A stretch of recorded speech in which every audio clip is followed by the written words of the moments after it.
You unlock this door with the key of imagination. Beyond it is another dimension. A dimension of sound. A dimension of sight. A dimension of mind. You're moving into a land of both shadow and substance, of things and ideas. You've just crossed over into the Twilight Zone. This is the introduction to the 1959 anthology series, The Twilight Zone. While it may seem innocuous, it created an important precedent and thematic cohesion across the series. It let viewers know they were going to be seeing some unique, sometimes silly, science fiction and horror with a disturbing twist.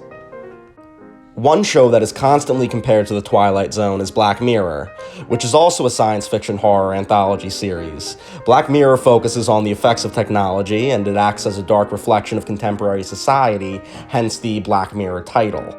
The main difference between The Twilight Zone and Black Mirror is that it never achieves its goal of providing valuable commentary about our technological world. Its premises are too thin and derivative to have any depth, and its messaging is either too blunt or too muddled to carry any impact. Black Mirror rarely tells a properly resonant dystopian story. It is far too confident about its understanding of the world it mocks. This is especially apparent in the Season 3 episode, Nosedive. Nosedive depicts a world in which everyone's socioeconomic status is determined by a social media app that rates people out of 5 stars. Everyone interacts by rating each other.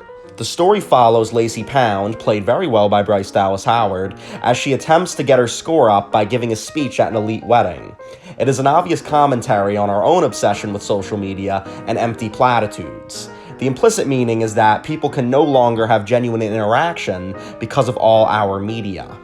The episode is also 63 minutes long, which is a lot longer than a 25-minute Twilight Zone episode, and it also doesn't manage to explain how one social media app managed to overtake governments, religions, cultures, and any other social fabric that existed. It's about one very obvious thing, that social media is bad. Sean Redmond, in the book Through the Black Mirror, said that the show effectively dissected social concerns like modern identity construction, the process of self-presentation, and impression management that goes into making and possessing the self. But he forgot to mention that the episode is actually a complete rip-off of the Community episode App Development and Condiments that came out in 2014, a full 2 years before this episode. And the comparisons are truly startling. Bixel and I would like to introduce you to a little app called Meow Meow Beans. Meow Meow Beans lets you say how much you like, who you like, when you like, all from a standard non-boost mobile phone. And this episode is even arguably more effective because it shows the audience how this technology was introduced. With Meow Meow Beans, students can rate teachers. Teachers can rate students. Everyone and anyone can rate each other. Then it showed us how it changed social behavior. Hey, Charlotte. I see what you did there. I love this. Shirley's 5. How? She's nice to people, Jeff. You know Shirley. We see how negative reviews create outcasts and a social hierarchy. I love my 4 from Vicky. No. Stop it! I didn't mean it!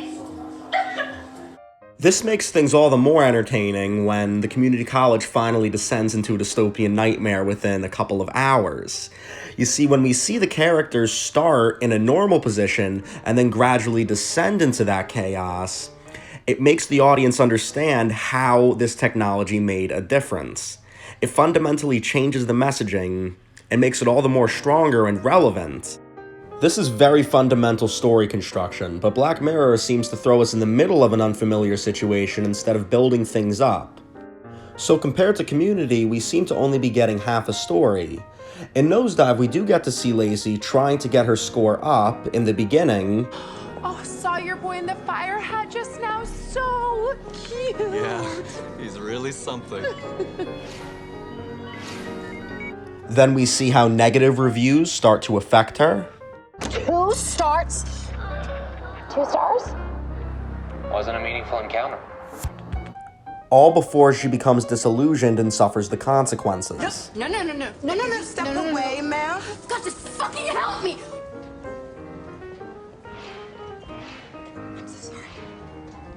I've called security.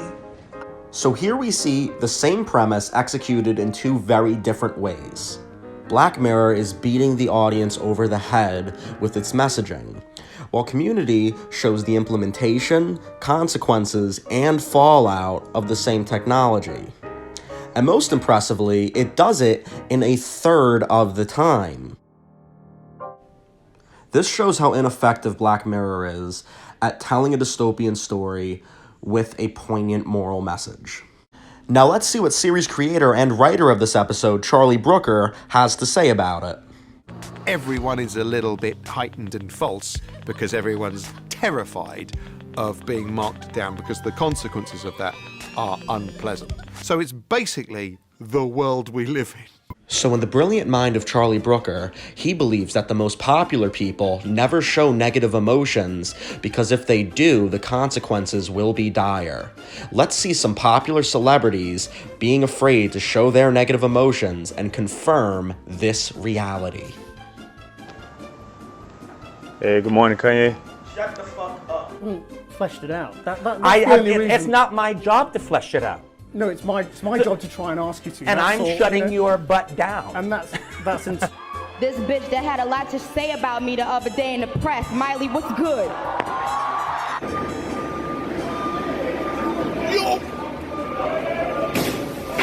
Thanks a lot for joining us, Mel. Take care. Bye-bye. Asshole.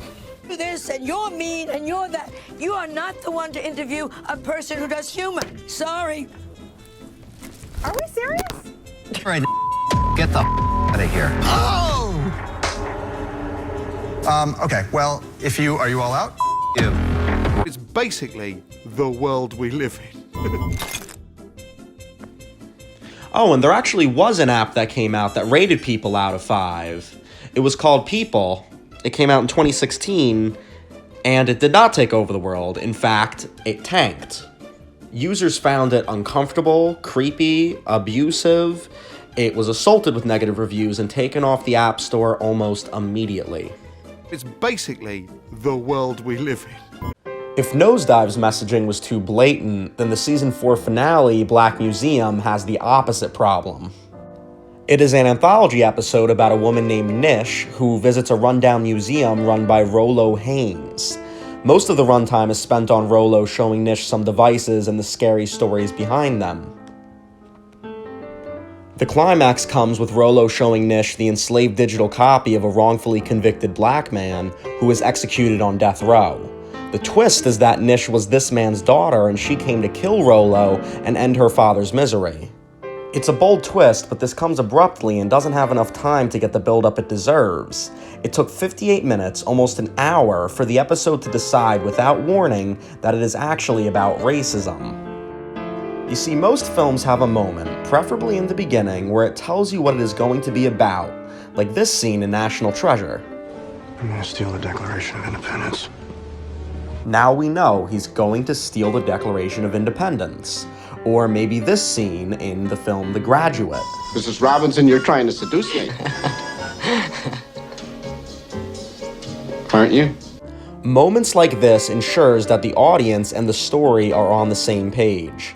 I don't know what the purpose of Black Museum was because it never told me. Xiaolin Wang published an interesting paper about dystopian fiction and its ethical value. She said that imaginary societies in the best dystopian fiction is always highly relevant, more or less directly, to the real-world societies and issues. And later she says those allegorical dystopias are important because they tell people what the world is like and how they actually should behave in it. Black Museum partially gets that first part, but not the second. It tells the audience that racial injustice exists, but offers no moral message unless you have access to convoluted mind-trapping holograms. There are plenty of harrowing stories to inspire a poignant episode, but they need time to develop without 58 minutes of filler. But the episode fails to say anything about the injustice it wants to bring attention to. Black Mirror is a show with a lot on its mind that doesn't say much of anything, but hopefully it starts conversations that do say something. So thanks for watching, and goodbye.